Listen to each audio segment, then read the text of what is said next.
I'm here at the WSIS 2012 Forum with someone who should need no introduction, Miss Geena Davis, Academy Award-winning actor, star of films such as Thelma and Louise, The Long Kiss Goodnight, A League of Their Own, An Accidental Tourist, and recently founder of the Geena Davis Institute on Gender in Media.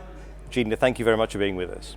Geena, you're very proactive in campaigning for different stereotypes for girls and women in media. How would you characterize the situation today, and what would you like to see change in an ideal world? Well, I've made quite a study of gender depictions in media. My institute has actually done the largest amount of research ever sponsored in this area, covering a 20-year span. So the ratio of male to female characters has been the same since 1946. So we're not gradually getting to equity. There are far fewer female characters than male characters, and the female characters that are depicted are very, very narrowly stereotyped and very often hypersexualized, even in movies and shows that are made for very little kids. So my theory is that we're training generation after generation to see women as not taking up half the space in the world and not being as important as men and boys, because they're not seeing them actively involved in life and taking the space that's rightfully theirs.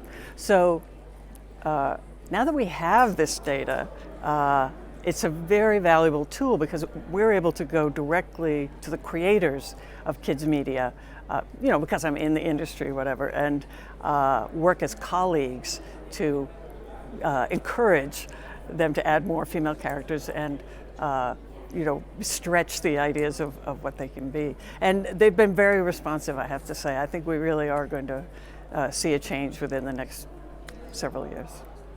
How do you think we develop authentic and compelling role models that inspire girls? And isn't there a risk that characters developed deliberately to offer a better gender image won't be popular because they're perceived as artificial? Well, that's a very good question, because I don't ever use the word role models when I'm talking about characters. I've played characters myself that women have found compelling, but who are not role models necessarily. I think the thing to do is create genuine characters who are different and unique and have flaws, and like male characters are. And I think partly because most writers are male and most directors and most producers, there's a fear of creating female characters. That's a little bit what you're talking about. Well, we have to be careful. We can't make her to this or to that. I would like them to just throw away that idea. Let's say write the characters all as male and then just change the names, because there's no special gimmick to creating female characters. If there's characters who are doing active things and are in charge of their own fate, that's a role model. And why do you think there's such resistance to strong roles for women in Hollywood? I think it all stems from this belief in Hollywood that's seen as gospel, that women will watch men, but men won't watch women. And everything in Hollywood is run based on this, including children. Girls will watch boys, but boys won't watch girls. This theory is not in any way been proven, but still it very much impacts all the decisions that are made. So every time there's a movie starring women that's a big success, Thelma and Louise was one, the media all says, oh, now everything's changed. Now we're going to see so many movies starring women, and nothing changes. And it happens, year after year. There'll be one maybe every year or every 2 years that's a huge success, and it's starring women and about women.